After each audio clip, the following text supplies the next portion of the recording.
Thank you, Angela.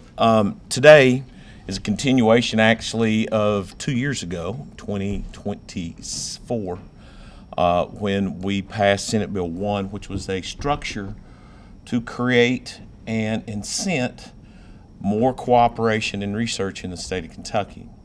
That bill in 2024 basically set up a process where at least 2 universities have to come together, fairly simple, and in a collaborative nature come with a proposal to do cutting-edge research and look for the research for a 5-year period, and it can have various modes of consortium. It can be 2 universities, it could be 3 universities. It could be in agriculture, it could be in biomedical, it could be in pharmaceutical, it could be in engineering. Take your choice, but somehow you have to come together with a research project, go to the Council of Postsecondary Education to say this is what we want to research for 5 years. Then this bill is now the appropriations for that.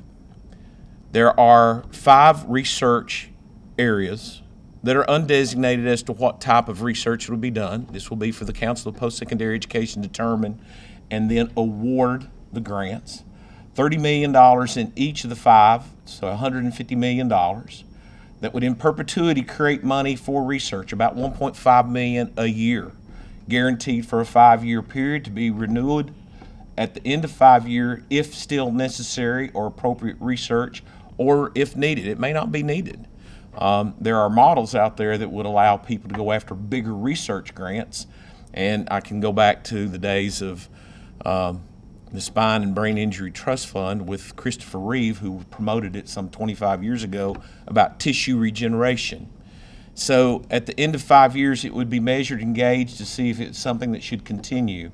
Again, this is universities, 2 of them coming together, could have an outside partner, could have multiple outside partners. But what do we hope to accomplish by this? Well, I'm going to give you some things that have been done to show possibilities. Most recently, the University of Kentucky published an article about how one of their researchers are now doing small cell research to fight cancer. You know, think about if you brought University of Louisville and University of Kentucky together to maybe even get further into that, and then brought in some of the hospitals, Norton's, St. E's, whoever else may be in the cancer research area. But then you think about the private sector also furthering, saying, well, we're interested in being more involved in cancer research, so we want to put some private dollars into the research. We may want to do some things about monetizing either patents or other type of intellectual properties, which would help and create jobs in the state of Kentucky. That's one. And where you have such poor healthcare indices, especially in the cancer realms where we have high rate of smoking, small cell research into cancer cures is very critical and very apropos for the state. Another research item, several years ago we created the Craft Academy. One of the first things they did the year that they were brought into existence, the university put tissue on the space station, the International Space Station, to see what weightless environment would have on tissue regeneration. Well, what if multiple universities came together working on that? It may be a biomedical program from Louisville that goes to the NASA research component in Moorhead to put something on a space station. Is that out of reach? No, it's not. Because just this past year, you will have seen that NASA, Moorhead, and the Stem Cell Research Consortium, which was led by Paula Grisanti, put the next 3 international space flights, a similar type of program, into the process where this is going to take tissues, put it on the International Space Station, and look at what they can do, because after like a year, they believe this will look more like a 70-year-old tissue sample, because there's a weightless environment and no restrictions on growth, which will give them a better understanding when you start looking at Alzheimer's research. These are amazing possibilities that we have, but we are yet to really capture and put dollars behind our universities for the purpose of doing this type of healthcare research. That's two things I've highlighted. But it could be all types of other research. When we're talking about AI, when we're talking about aviation and NASA, something between Eastern, UK, and Moorhead, when we want to talk maybe about a new type of aluminum, because we have such an aluminum industry here. How do we have a lighter, more durable, more flexible, but stronger aluminum? Let's think about the possibilities. And this bill, Senate Bill 6, is the funding component to Senate Bill 1 of 2024. And I know this is a lot of money, but I have heard multiple entities and universities saying this could bring millions of dollars in partnering monies to the state for the purpose of creating cutting-edge research in the Commonwealth of Kentucky and bettering our futures. With that, questions? President Stivers has a meeting he has to peel off and go to, but if you have any questions specific to Senate Bill 6, you can entertain those now. Since you passed Senate Bill 1, can you talk about the feedback you've gotten from universities on that? Is it particularly the funding or? The funding, that it is the process, and then the regs needed to be developed, so it wasn't appropriate to put the money into the process yet until CPE developed the regs. I've met with the Chamber of Commerce, I've talked with the university presidents, I've been with different ones. I'm not going to say which particular university, but one university said, hey, if we know that we've got a $1.5 million funding stream guaranteed over 5 years, which is about $7.5 million, we feel that we could multiply that tenfold. So 1.5 million turns into $15 million of research by bringing two universities together. So that's kind of the way the process has worked.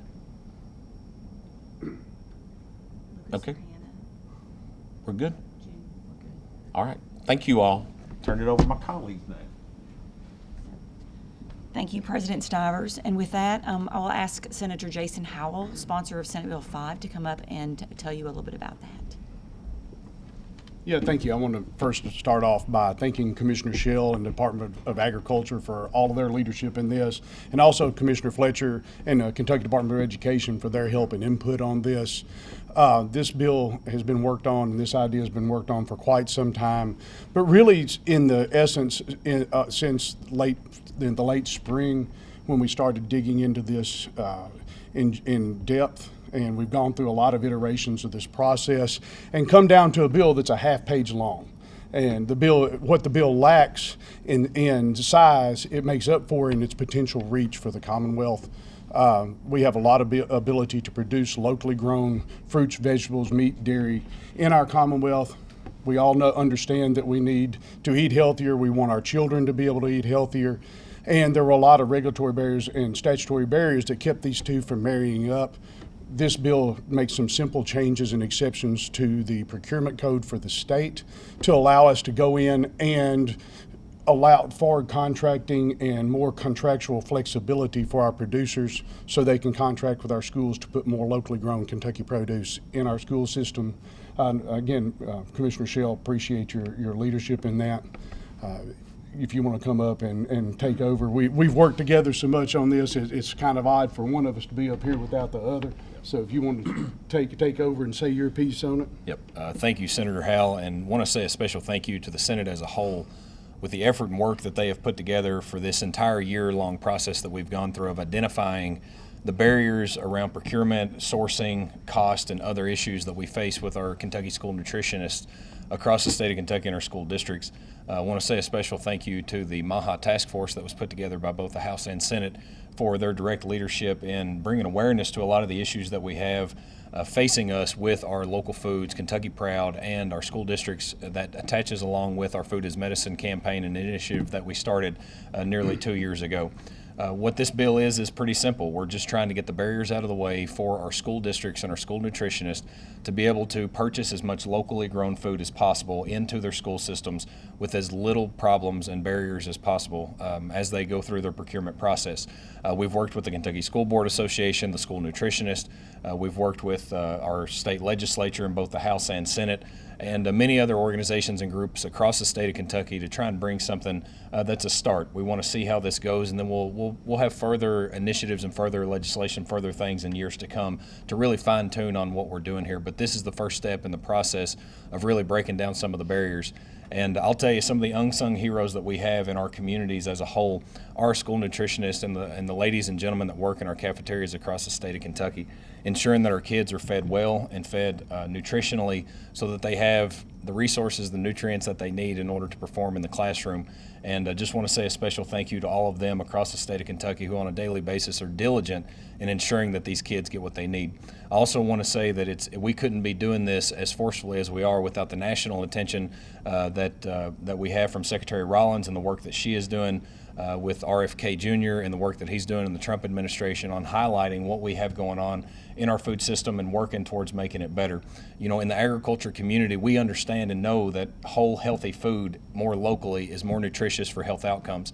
And working through our Food is Medicine initiative, looking at food as a healthcare intervention, is something that we find that we're finding zero backup or zero pushback to any of the stuff that we're working on in this. And every time that we've gone to someone to talk about our school nutrition and trying to make it more locally, it's always, yes, how do we do this? And so we're trying to break down barriers and make it to where that we can work more closely for our school districts to work with farmers and growers in local communities across the state of Kentucky. Without having seen the bill, what are some of those barriers that you all are addressing? A lot of times it's around procurement funding, and so getting to a certain amount before having to do different processes for the procurement issue, limitations on how much they can do with micro purchasing, other barriers that you'll see in the bill, and really some of it is not even going to necessarily be around the legislation that we have. What we've identified is some of the barriers are just around communication in general. These are just some of the barriers that we know that we need to eliminate through legislation with our school districts, with our Kentucky Department of Education. So what we're doing on top of this is working towards identifying information gaps that we can use for our school nutritionists, putting together continuing education hours for them, putting together people that they can talk to about sourcing these particular materials inside of communities that they represent in. And then really looking at the economic development side of this for getting a further processed food product available for them that fits directly into their food nutrition and their food service guidelines currently. So as an example, if you're a farmer and you're growing broccoli, it's not enough just to give them a head of broccoli because that requires them to hire another person in the cafeteria to chop it up, get it ready, do the things that they're doing. And so working and partnering with companies that are located here in Kentucky and attracting ones to Kentucky around further processing opportunities to create those broccoli florets in a bag ready to go in a steamer so that we can get it in the food nutrition and food service industry the way that they currently have it is going to be extremely important. And that's the work that we're doing on the backside outside of the legislation. We're trying to present a whole encompassing project initiative here to where that we can really help get all of the issues that they're facing addressed so that we can have something special at the end of the day. What impact do you think this will have on how students view nutrition? Yeah. In Kentucky, there are a lot of kids who learn about agriculture in high school and things like that as well. What do you see from the education side on this? Well, so March 14th, the week of March 14th, we're going to be having our third All In for Ag Week, which is a partnership between myself, Lieutenant Governor, and Commissioner Fletcher.